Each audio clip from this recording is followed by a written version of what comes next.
Hey guys, T-Boliv here, and today we're taking a look at the new Tier 7 Premium Battleship, British battleship, the Duke of York. It is a King George V class battleship, which I know what we will see someday, maybe, when we get around to getting the rest of the British battleship line. But this is being released now as a premium for us to test out, see how we like it. So I thought we would take a look at some of the numbers, how they compare to a couple of the other Tier 7 battleships, and then get into some gameplay footage, let you guys see, what it does out there on the water with real people shooting back at you. We'll jump right in with hit points. 44,611 with historical camo. Still falls short of hood, 49, and does just get edged out by West Virginia with the historical camo, puts it over 45.6. So it does have a little bit smaller hit point pool than some of the other popular or comparable Tier 7 battleships. When we're looking at some of the other Citadel, fire and flooding, damage reduction, torpedo damage, numbers are pretty comparable with the hood, not too far off. West Virginia still, the U.S. battleships get that great torpedo damage reduction, so you're not going to be anywhere near that, but numbers aren't too bad for what it is. Top speed of 27.93 knots. Not actually too bad for a Tier 7 battleship. I was pretty surprised. The hood still has a beat. Hood tops out over 30 knots, but when compared to the West Virginia's crawling pace of 20.42, at 27.93, almost 28 knots, sounds pretty good. Main guns, 356 millimeter main guns. There are 3 turrets. You can see we got 2 forward, 1 aft. We got 2 quad barreled turrets, and then that 1 single double barrel gives us a total of 10 guns. 356 millimeter are the smallest of the 3 British battleships at Tier 7. Nelson has 406 millimeter, the 16-inch gun, similar to the U.S. battleships at the tier. The hood has 381, basically 15-inch guns, which are comparable to like the Tier 8 French or the Tier 8 German battleships. Duke of York, though, has got smaller guns, and you definitely notice it in the hits that you get on other boats. It doesn't put the same kind of damage numbers up that some of the other battleships are able to do. Range is not too bad, 13.21 kilometers with a 20-second reload, so a little bit short of what the hood can put up, but a little bit better reload time. Definitely short of the 16-inch guns on the West Virginia, but again, it's got a little bit quicker reload. Does also come with a rapid reload. We'll take a look at that in just a minute. Secondary guns, there's 4 turrets on each side of the boat. They are double barreled, so you get a total of 8 secondary guns on both sides. They do fire HE with a 2% fire chance. Actually was kind of surprised at how many fires I did get with my secondaries.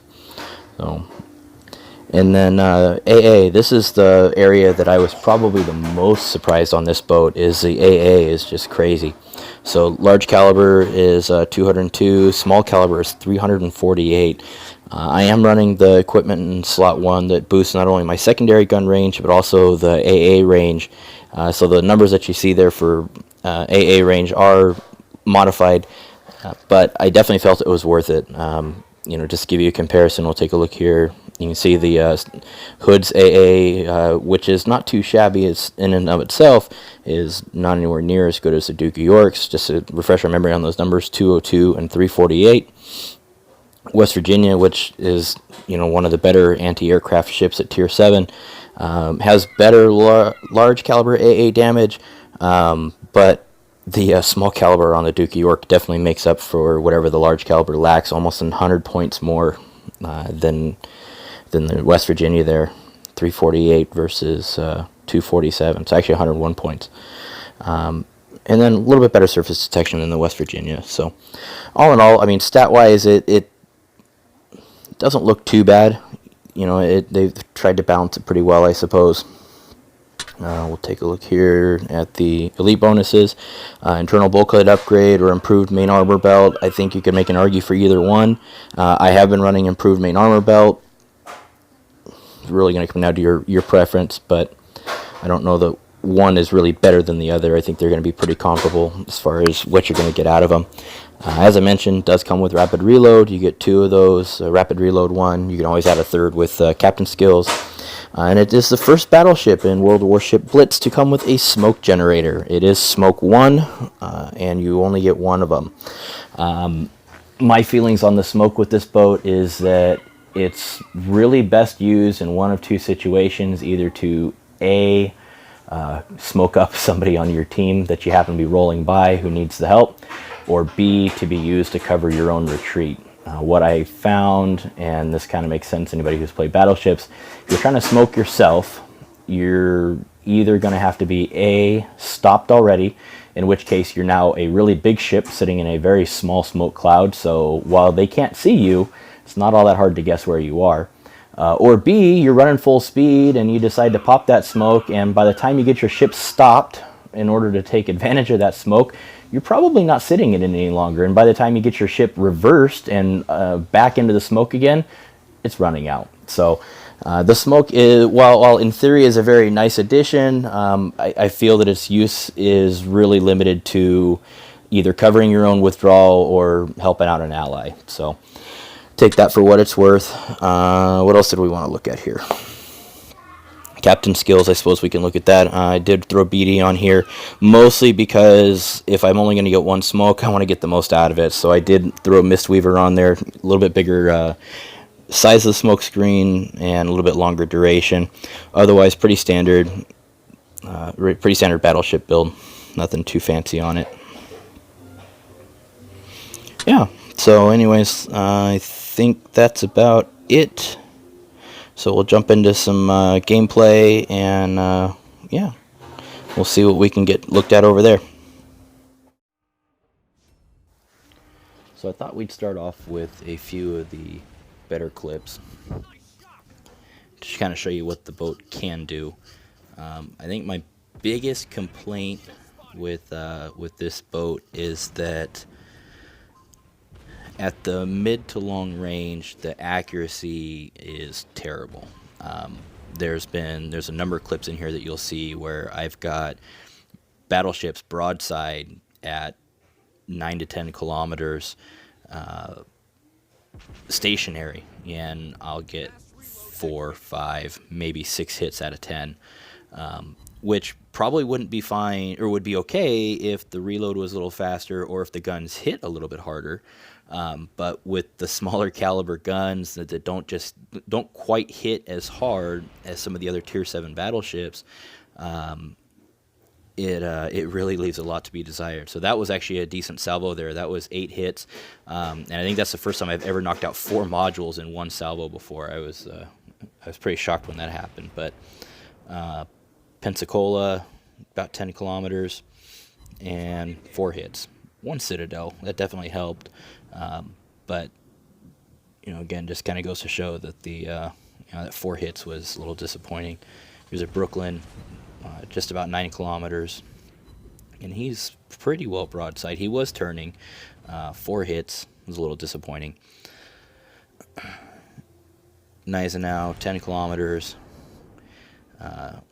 HE. This boat does default to HE, so you have to try to remember to switch to AP, because this isn't the HE slinger that like the Nelson is, but that did get me a fire, 4 hits, so it wasn't too bad, but fire can be put out. So Colorado, 6 hits. There's another Colorado at about 6 kilometers. Those should all hit pretty good. 7. That's it? At that range? That's sad. This boat does okay against destroyers. The one benefit to the smaller caliber guns is that they do actually, the AP hits destroyers a little bit better than some of the bigger one caliber did. There you go, 10 hits. I like that. Dodged a torpedo. So the turning's not too bad on this boat. The speed's not too bad. The AA, like I mentioned before, is really good. The main guns are really what disappoint me. So I think the accuracy, the dispersion is my biggest complaint with them. My second biggest complaint would be the firing angles. You got to turn the ship a lot more broadside than I feel comfortable with in order to get that back turret in play, and so that's a little disappointing. situation is under control.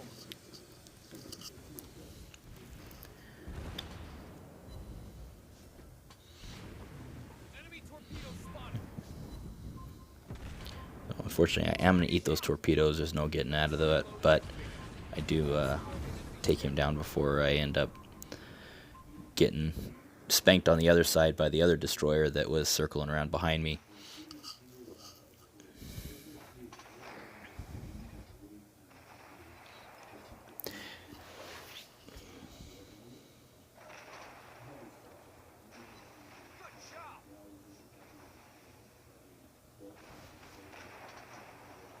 Thinking now. That last clip with the two destroyers, I cut it off before showing you what happened with the my engaging the second destroyer, and I'm thinking now I probably should have left it in. So I killed the first destroyer and was turning the boat back around. I was getting torped on the backside, and I didn't kill the other destroyer, but wasn't for lack of trying. The boat, the turning on the boat is actually, like I mentioned, not too bad. I was out turning my turrets, and so I had loaded guns that I could have hit him with and probably killed him before he killed me. But I couldn't get the stupid guns turned and on target because the destroyer was out turning me, and I was doing my best to keep up with him, and my boat was out turning my guns. So this clip here, pay attention real quick. That's 20 airplanes shot down already. That Kaga, this is the second game in a row that he focused me hard. Last game I managed 15 planes. This game I shot down 20. Normally I would not recommend engaging the carrier like this, but he was pissing me off, so I was taking out whatever revenge against him I could. So I think I got a Citadel on him in my first salvo, and then got a couple more shots on him before I finally got focused and died. So this is the last clip, and I'm not going to narrate the whole thing. It's pretty straightforward, but it was kind of a neat 2-on-2 battleship engagement. If you see there, it'll be to my left, there's another friendly battleship that's coming the same direction with me. There is a friendly destroyer back there. He's not going to hang around for very long. He's about to turn, make a hard turn and seek shelter behind that rock. But this was kind of a fun little engagement between it's a Gneisenau, Colorado, and then myself and another friendly battleship. So I'm going to let you watch, let it play out. I want to say thank you again, guys, for taking the time to watch the video. Please leave your comments below. Do appreciate the feedback. Let me know what you want to see. If you just want to keep getting updates on boats as they come out, I'm happy to keep doing that. So thanks for watching. Hope you have a great day, and thanks for your time.